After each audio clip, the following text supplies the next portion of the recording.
인간은 한계를 지녔습니다. 한계. 물론 인간뿐만이 아니고 모든 생명체가 다 자기 한계를 가졌지만 그 중에서 인간은 특히 약해요. 인간과 가장 친한 동물이 뭡니까? 개 아니에요, 개. 개와 비교해봐도 듣는 것, 보는 것, 냄새 맡는 것, 이게 비교가 됩니까? 그리고 근력에서도 사람은 비교가 안 돼요. 보통 우리가 진돗개, 한 20kg 정도 되는 거, 중형 사이즈라 그러잖아요. 그 20kg 정도 되는 개가 자기 마음대로 하려고 주인 손에서 벗어나려고 하면은 사람이 더 통제 못 합니다. 근력이 그렇게 세요. 하물며 야생동물하고 사람이 비교가 되겠습니까? 사람은 굉장히 약한 존재예요. 정말 뚜렷하게 한계를 가진 존재입니다. 유일하게 탁월한 게 뭐냐면은 생각하는 능력. 그러니까 이성이라고 그러죠, 이성. 생각하는 능력인데, 여러분 생각해 보세요. 여러분 이성적으로 뛰어난 사람들입니다. 그렇죠? 근데 그럼에도 불구하고 여러분 문제 중에서 여러분의 이성으로 뭐 하나 속전하게 해결한 거 있습니까? 없잖아요. 아니, 아무리 생각해봐도 지난 세월 동안 왜 나는 그렇게 재수에 온붓게 살았는지 여러분 아무리 생각해봐도 이해가 갑니까? 알 수 없잖아요. 그럼에도 불구하고 지난 세월 내 인생은 너무 처참해. 근데 알 수가 없어요. 왜 그런지. 과거는 그렇다 칩시다. 그럼 당장 내일 나한테 무슨 일이 일어날지 어떻게 알겠습니까? 정말로 인간에게 탁월한 게 이성인데, 생각하는 능력인데, 그 능력도 여러분의 한계를 극복하는 일에 크게 도움이 되지 않습니다. 그러면 사람은 극복할 수 없는 일천지인데 그런 한계를 도대체 어떻게 대처하고 살아왔을까? 자, 옆 나라 봅시다. 중국 사람들. 중국 사람도 어떻게 그 한계를 대처했냐면은 상상을 하는 거예요. 상상. 중국 영화 보면은 80%가 이거예요. 손에 칼을 들고 하늘을 나는 겁니다. 그러면서 땅에는 자기의 적들이 막 있는데 거기에 뭐 합니까? 장풍을 장풍을 팡팡 쏴대면은 그 장풍 맞고 막 내 적들이 막 쓰러지고. 그러니까 중국 영화, 중국 드라마, 중국 소설 이런 거 보면은 이런 무협적인 것들이 한 80%죠, 80%. 왜 그렇습니까? 슈퍼맨 같은 주인공, 강한 주인공에다가 나를 대입시켜서 대리만족을 느끼는 겁니다. 그래서 한계를 넘어가고 싶은 마음을 거기에 표현을 하는 거예요. 중국인들은 나 자신을 초월적인 존재가 된다는 상상으로 내 그 한계, 내 약함, 이거를 극복하고 싶어 했는데, 우리 한반도에 거주하는 우리 조상님들은 어떻게 했습니까? 우리 조상님들은 내가 무슨 초월, 내가 무슨 슈퍼맨, 그런 것 없어. 그게 아니고 그냥 초월적인 존재. 이게 비나이다. 그래서 한국 사람들이 좋아하는 게 뭡니까? 영험한 거, 신령한 거. 엄청 좋아하잖아요. 요즘은 신령하다는 얘기 잘 안 쓰죠. 그런 말 잘 안 씁니다. 그런데 우리 조상들은 막 가난하니까 뭐 예물 드릴 게 없으니까, 헌금 드릴 게 없으니까 그냥 이빨 나간 그 그릇에다가 샘물에서 물 한 그릇 길어다가 나무 앞에다 놓고 비나이다 그냥 비는 거예요. 이렇게. 왜 그렇습니까, 여러분? 신령은 신비롭고 영험한 힘을 지닌 초월적인 존재라고 믿었기 때문에 그렇습니다. 여러분, 산신령 어떻게 생겼어요? 산신령. 본 적 있습니까? 본 적 없죠? 산신령이 어떻게 생긴지 누가 알겠습니까? 그런데 무당들이 굿하는 굿당에 이게 보면은 그 앞에 항상 그게 있어요. 산신령 인형이 있습니다. 어떤 할아버지인데 하얀 도포를 입고 하얀 두루마리를 입고 머리도 그냥 완전 백발이에요. 수염 여기까지 늘어지는데 수염도 하얗고. 여러분 근데 생각해 보세요. 산신령 본 사람 있습니까? 없잖아요. 상상으로 만드는 거예요. 상상으로. 여러분 근데 또 한 가지 생각해야 할 게 뭐냐면은 우리 하나님과 우리 주 예수 그리스도 이외에는 그 어떤 신도 신령하지 않습니다. 신령한 신이 어디 있습니까, 세상에? 여러분 그 산신령이든 뭐든 그 신들의 그 본질이 뭐냐면은 새까만 어둠, 새까만 어둠. 그걸 본 사람이 이렇게 많지는 않을 텐데 저는 93년도 여름에 본 적이 있어요.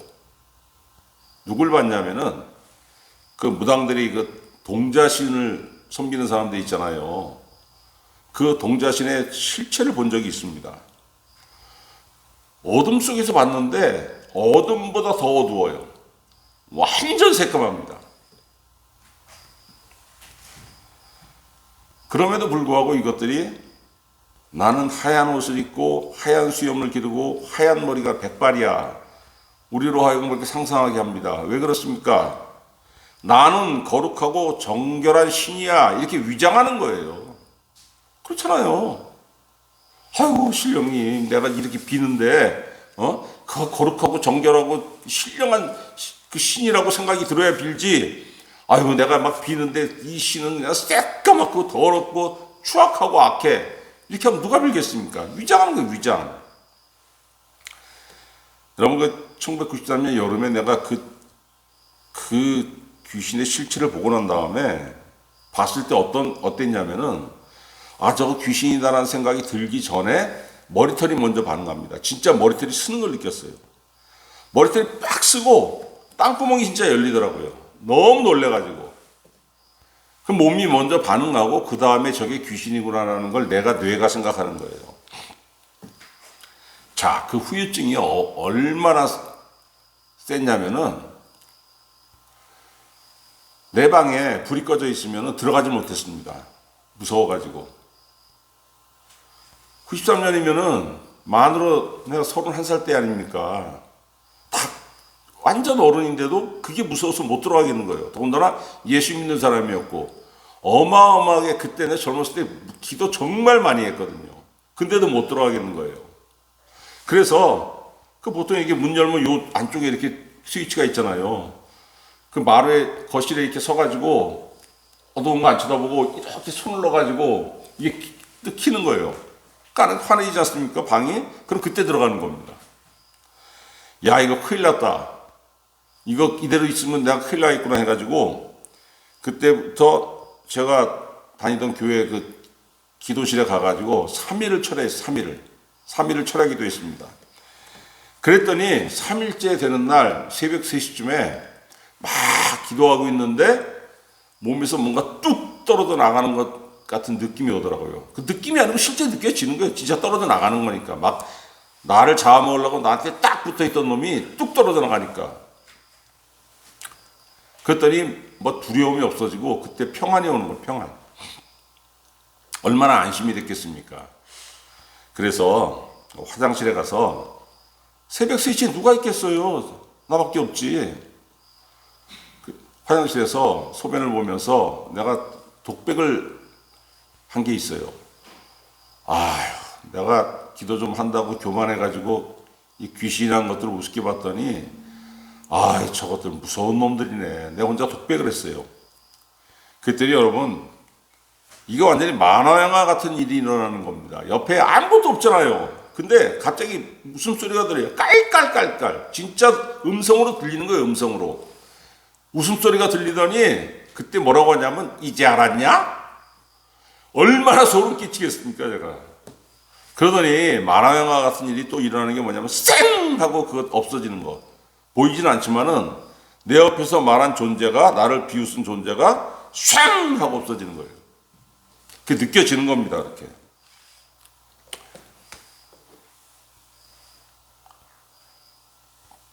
가끔 텔레비전에서 보면은 뭐 흉가 체험 동호회, 귀신 체험 동호회 뭐 이렇게 해가지고 일부러 귀신을 만나려고 하는 뭐 무슨 뭐 둘이서 손잡고 가운데 연필 꽂고 뭐 분신사바 어쩌고 하면서 주문을 외우고 뭐 그런 사람들이 있더라고요. 그러다가 쉬어가지고 그냥 졸도하고.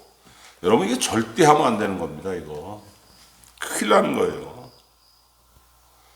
이거 귀신한테 한번 씌워놓으면은 그 후유증이 어마어마하게 오래 가는 겁니다.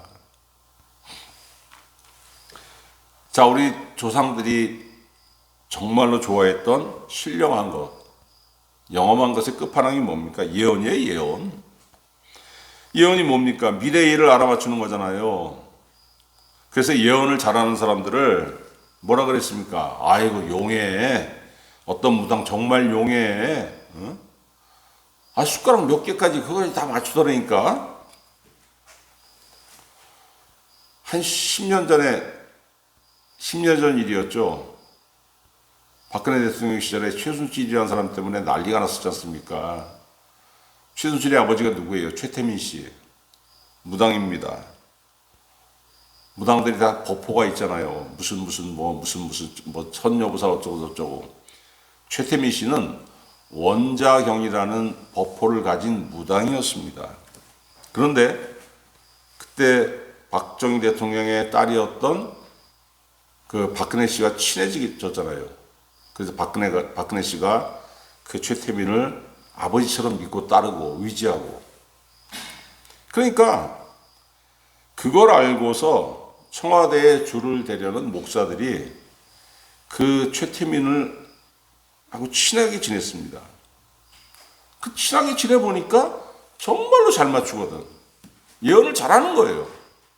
그러니까 어느 교단에서 그 사람한테 무슨 제안을 했냐면은, 당신 이러고 살지 말고 당신 정식으로 목사 안수 받아라. 무당이 목사가 됐습니다. 그때. 그래서 어떻게 하냐고요? 그때 그걸 옆에서 본 어느 목사님이 다 간증을 하고 얘기를 했기 때문에 제가 아는 거예요. 제가 그거 어떻게 알겠습니까? 1970 몇 년도에 일어난 일들을. 왜 그랬겠습니까, 여러분? 이 최태민이라는 사람을 통해서 이 박근혜 씨에게 줄을 대려는 그 술책으로 그렇게 된 겁니다.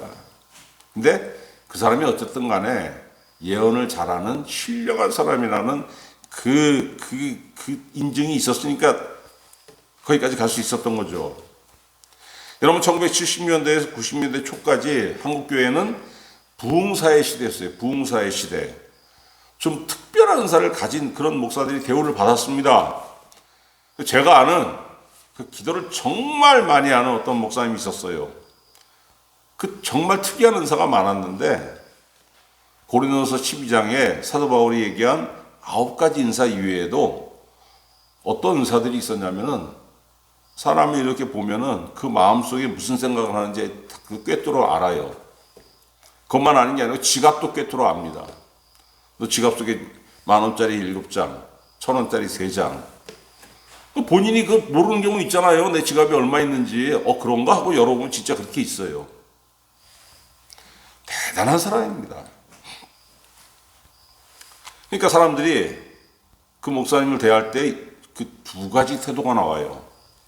야, 저 양반 신령한 은사를 지녔으니까, 뭔가 잘 맞추니까 내 앞길이 막혀서 답답할 때 저 목사님한테 예언기도 받으면은 뭔가 새로운 길이 보이겠지? 그래서 그 목사님과 가까이 지내려고 합니다.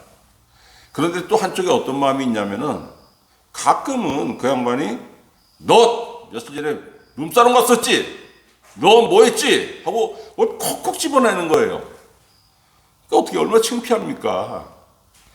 그러니까 그것도 그냥 1대1로 얘기하는 게 아니고 사람들이 많을 때 그걸 그냥 콕콕 집어서 이렇게 창피를 주기 때문에, 아유, 내가 본 짓을 또 했는데 저 양반이 그걸 또 이렇게 다 끄집어내가지고 다 까발리면은 창피하니까 아예 가까이 가면 안 되겠다.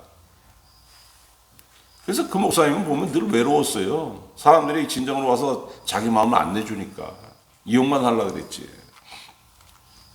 저는 그 양반 보면서 정말 궁금했던 게 뭐냐면은, 신령한 은사를 가진 건 사실인데 그 은사가 하루 종일, 그러니까 사람 보기만 하면 다 그냥 이게 그 마음속에 뭐가 있는지 다 보이는지, 아니면 특별한 때에만 보이는지 저 그게 궁금했어요.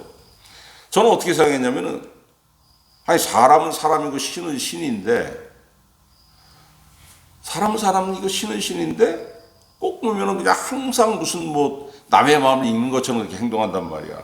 정말 그런가? 물어봐도 가타부타 답을 안 합니다.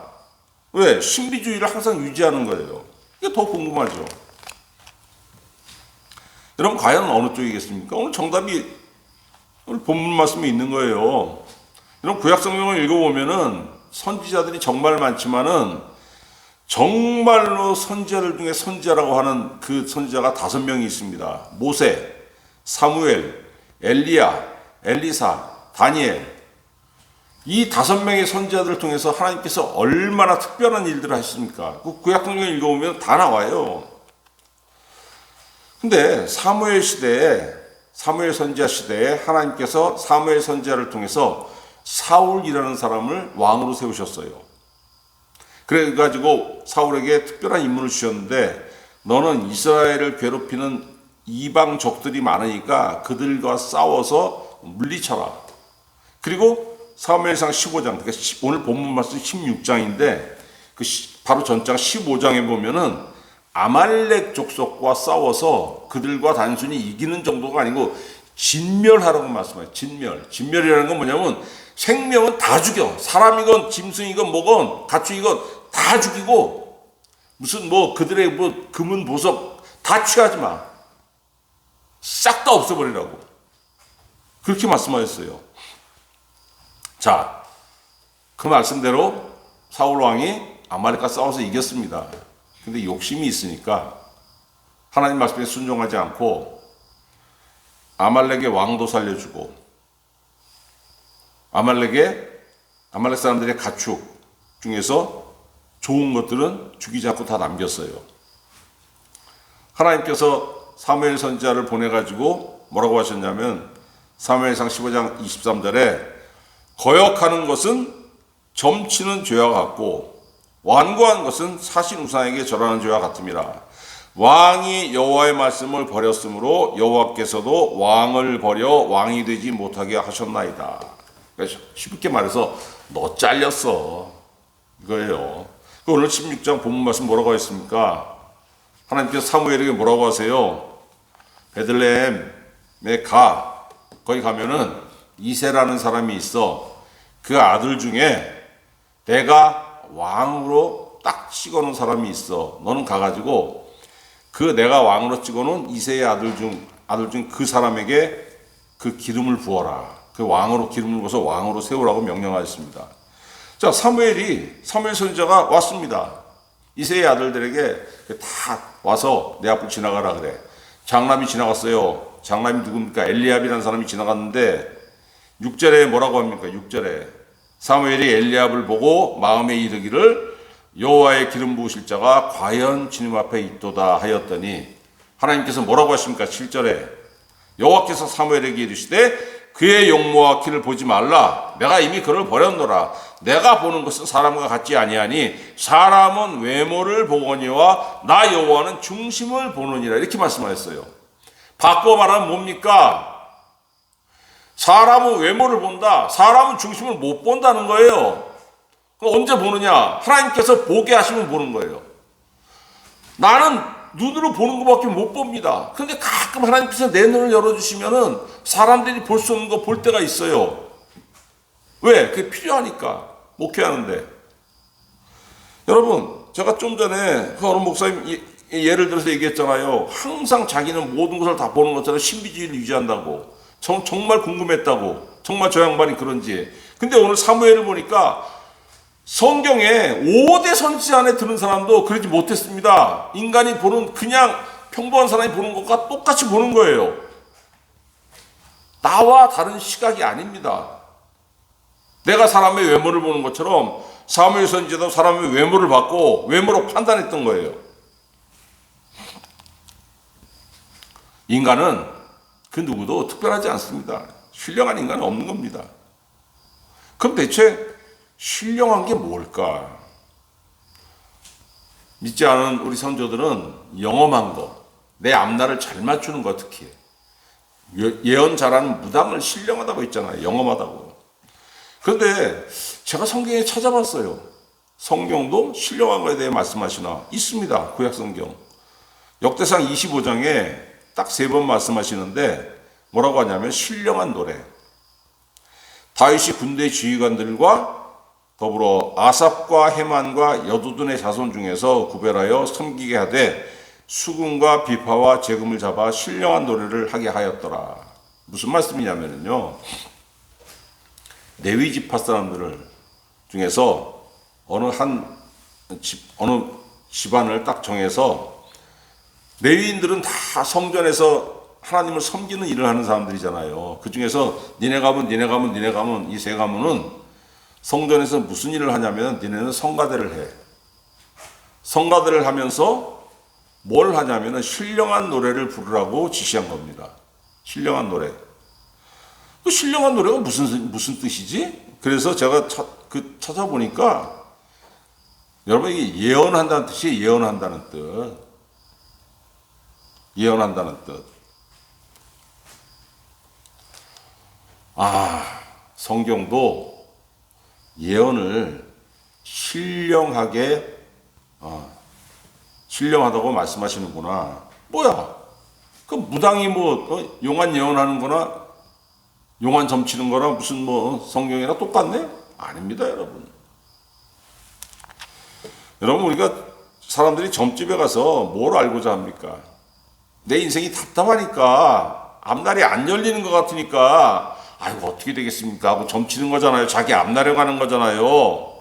하나님 절대 하지 말라고 그랬습니다. 절대 하지 말라고. 이사야 8장 19절, 어떤 사람이 너희에게 말하기를 주절거리며 속살거리는 신접한 자와 마수사에게 물으라 하거든 백성이 자기 하나님께 구할 것이 아니냐 산자를 위하여 죽은 자에게 구하겠느냐 이렇게 대답하라고 말씀하셨습니다. 왜 그렇게 하십니까? 왜 가지 말라고 하시냐면은 듣기 좋은 걸로 유혹을 해요. 아주 듣기 좋은 말씀으로. 말씀이 아니죠. 듣기 좋은 얘기를 합니다. 혹 빠지게 해요. 유혹해가지고. 벗어나지 못하는 겁니다. 근데 귀신에게 무슨 미래가 있겠습니까, 여러분? 그럼 구약 성경의 예언은 뭐냐?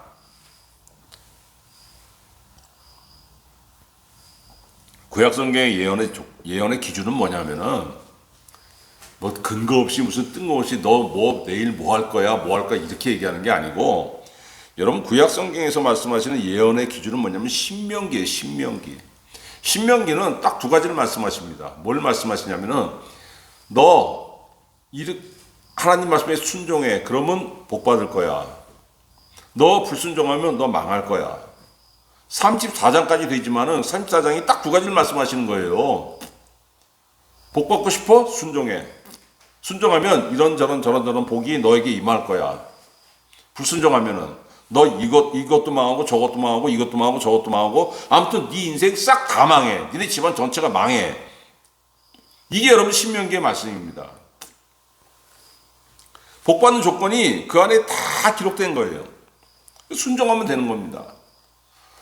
여러분 그 구약성경에 이 선지자들의 그 예언서 이사야부터 시작해가지고 말라기까지 그 선지자들의 그 예언서 쫙 읽어보면은 딱 하나예요. 신명기에 기록된 그 말씀에서 이스라엘이 벗어나면은 신명기의 기준대로 돌아와라. 회개하라고. 그게 권면하고 경고하는 게 바로 여러분 이 구약성경의 예언이에요. 구약성경은 어떤 개인의 미래에 대해서 말하지 않습니다. 왜? 모든 것은 하나님께 맡기고 우리 순종하면 그만입니다. 그러면 하나님께서 우리를 이끌어 가시는 거예요. 사람이 무당 찾아가서 듣기 원하는 게 뭡니까? 내가 이루고 싶은 미래, 거기에 대해서 좋은 소리 듣기를 원하잖아요. 하나님 뭐라고 말씀하시는 겁니까? 야, 네 미래 네가 어떻게 알아? 네 미래는 나한테 달려있어. 너는 순종하면 돼. 그러면 내가 너를 인도할게. 알려고 하지 마. 이게 여러분 구약성경에서 말씀하시는 예언이에요. 이게 구약성경에서 말씀하시는 신령한 일이고. 그럼 신약성경 어떻게 말씀하십니까? 신약성경도 신령한 것에 대해서 말씀하십니다. 고린도서 2장 15절에 보니까 신령한 자는 모든 것을 판단하나 자기는 아무에게도 판단을 받지 아니하느니라. 신령한 자? 뭐가 신령한 자지? 여러분 이거 봤더니 영에 속한 자를 신령한 자라고 말씀하시는 겁니다. 영에 속한 자. 영에 속한 자가 뭡니까? 간단한 거예요. 성령의 은혜에 힘입어서 예수님을 나의 주로 고백하는 사람. 주여 내가 믿사오니 나를 구원하소서. 이 사람이 영에 속한 자 아닙니까? 왜? 성령으로 아니하고는 예수를 주로 고백할 수 없느니라고 고린도서 12장 3절에 분명히 말씀하셨잖아요. 물론 거짓말로 예수님 주라고 고백하는 사람들 많습니다. 그러나 내 마음속으로부터 진짜 주님을 나를 구원하신 내 주님이라고 고백한다면은 그거는 내 힘으로 하는 게 아니고 성령이 내 안에 오셔가지고 나로 하여금 고백하게 하시는 거예요. 왜? 나를 구원해 주시기 위해서, 나를 하나님의 자녀로 만들기 위해서, 나를 천국 보내기 위해서 그렇게 고백하게 하시는 거예요. 그러니까 여러분 신령한 사람 누굽니까? 예수님을 주로 고백하는 사람, 거듭난 사람, 천국 백성이 바로 신령한 사람입니다. 그러니까 신구약 성경의 공통점이 뭐예요? 신구약 성경에서 말씀하시는 신령한 사람의 공통점은 바로 하나님께 속한 사람, 하나님의 은혜 안에 있는 사람, 하나님의 구원을 받은 사람이 다 신령한 사람인 겁니다. 그러니까 여러분 세상 사람과 신령한 사람의 차이가 뭐예요? 세상 사람들은 볼 수도 없고 보려고 하지도 않는 것들을 보게 되는 겁니다. 에베소 1장 18절 너희 마음의 눈을 밝히사. 하나님께서 내 마음의 눈을 열어주셔가지고 뭘 알게 하시냐면은 부르심의 소망이 무엇이며 성도 안에서 그 기업의 영광의 풍성함이 무엇이며 이걸 알게 하신다는 겁니다. 하나님이 우리의 마음을 열어서 하나님 안에 우리 주 예수 그리스도 안에 구원이 있구나 이걸 알게 하시고 구원받은 자가 얼마나 신령하고 풍성한 열매를 거둘 것인지 그것을 알고 깨닫게 하신다는 거예요. 그래서 여러분 신령한 사람은 구원받은 사람은 은혜 받은 사람은 하나님께로부터 오는 신령한 은혜를 더 사모하게 되는 겁니다. 은혜를 받으면 받을수록 더 사모하는 거예요. 베드로전서 2장 2절 갓난아기를 같이 순전하고 신령한 것을 사모하라. 이는 그로 말미암아 너희가 구원에 이르도록 자라게 하려 함이라. 여러분 신령한 것을 사모하고 은혜를 사모하고 사모했더니 그 결과가 뭡니까? 우리 주 예수 그리스도 안에서 영적으로 성숙한 자가 되는 겁니다. 여러분 사람들은 한계 때문에 좌절합니다. 그래서 뭔가 특별한 것에 의지해가지고 아니면 좀 더 탁월한 사람에 의지해가지고 내 미래를 개척하고 싶어 해요. 그래서 어떻게 합니까? 여기 기웃거리고 저기 기웃거리고. 그러나 분명히 말씀하시는 게 뭐냐면 야, 네 미래 나한테 달려있어. 하나님께서 말씀하시지 않습니까? 하나님은 우리를 인도하세요. 어떻게? 미래로. 잠언 16장 9절 사람의 마음으로 자기의 길을 계획할지라도 그의 걸음을 인도하시는 이는 여호와시니라. 예레미야 10장 23절 여호와여 내가 알거니와 사람의 길이 자신에게 있지 아니하니 걸음을 지도함이 걷는 자에게 있지 아니하니이다. 무슨 말씀입니까? 내가 길을 가고 싶어도 그 길이 제대로 된 길인지 알 수 없고 결국은 하나님께서 내 길을 지도하실 때 내가 바른 길을 가나이다 이 고백하는 거잖아요. 그러면 하나님께서 구체적으로 우리를 어떻게 인도하십니까? 요한복음 16장 13절 예수님 뭐라고 했습니까? 진리의 성령이 오시면 그가 너희를 모든 진리 가운데로 인도하시리니 그가 스스로 말하지 않고 오직 들은 것을 말하며 장래일을 너희에게 알리시리라. 결국은 성령께서 내 안에 임하셨을 때 성령님이 나를 하나님께서 정하신 미래로 인도하신다는 거예요.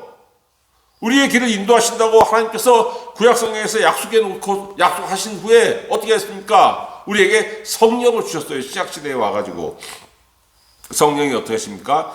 예수님의 말씀을 알고 깨닫도록 계속 우리를 권고하시는 거예요. 예수님의 말씀이 뭡니까? 진리의 말씀 아닙니까? 생명의 말씀이고 그 말씀을 깨닫고 그 말씀의 길로 들어설 때에 뭐가 있습니까? 내 미래가 있는 거예요. 그 미래가 뭡니까? 하나님께서 정하신 미래, 하나님께서 인도하신 미래. 그 미래가 어떤지 나는 몰라요. 그러나 믿고 가면 되는 겁니다. 뭘 따라서? 성령님을 따라서 가면 되는 거예요. 그 길이 무슨 길입니까? 하나님께서 내신 길인 거예요. 그래서 여러분 신앙의 연수가 쌓이고 깊어질수록 믿음이 깊어지잖아요. 내가 뭘 해야지 이거보다도 하나님 알게 하시고 가게 하옵소서, 이 기도가 자꾸 나오는 거예요. 그래서 한계에 부딪힐 때 무슨 생각을 자꾸 하냐면은, 하나님 정말 나를 알고 계십니까? 넌 나를 알고 계시겠죠. 내가 이 부딪힌 이 한계, 정말 내 곤란함을 주님 보고 계십니까? 이런 생각이 들 때가 많아요. 나만 그렇습니까? 아닙니다. 다 그래요. 구약 성경에 이스라엘 백성들도 그랬습니다. 이사야 40장 27절, 야곱아 어찌하여 네가 말하며 이스라엘아 네가 이르기를 내 길은 여호와께 숨겨졌으며 내 송사는 내 하나님에게서 벗어난다 하느냐. 하나님 왜 우리를 인도하지 않으십니까? 하나님 왜 아무리 기도해도 왜 내 기도에 응답하시지 않으십니까? 이스라엘 백성들도 똑같이 우리와 같은 의문을 가지고 있었다는 거예요. 그런데 하나님께서 뭐라고 하십니까? 너 무슨 생각하는지, 뭐가 답답한지 다 알고 있어. 그렇잖아요. 꿰뚫어 보시니까. 그리고 우리의 길을 정하시고 우리의 길을 인도하신다고 약속하셨습니다. 근데 그 길을 누구나 갈 수 있는 게 아니에요. 신령한 자만이 깨닫고 보고 갈 수 있는 길이기 때문에 답답한 겁니다. 왜? 신령한 자만이 갈 수 있는데 나는 아직 신령하지 못해. 그러니까 답답한 거예요. 그런데 그 길로 가게 되면 어떻게 됩니까? 하나님께서 주시는 구원을 얻고, 그 다음에 구원으로 말미암은 풍성한 열매를, 우린 이런 구원으로 말미암은 열매라고 하는 영적인 열매만 생각하는데 절대 그렇지 않습니다. 영육간의 풍성한 열매를 맺게 하신다는 거예요. 여러분 복음서 자세히 읽어보세요. 예수님이 무슨 약속을 하셨냐면, 나를 위하여 형제 자매 가족 다 버리고 집과 저터를 버린 자는 금세에서 여러 배를 받고 내세에서 더 받으리라. 물질을 결코 하나님께서 경시하지 않으십니다. 그건 좀 아시니까.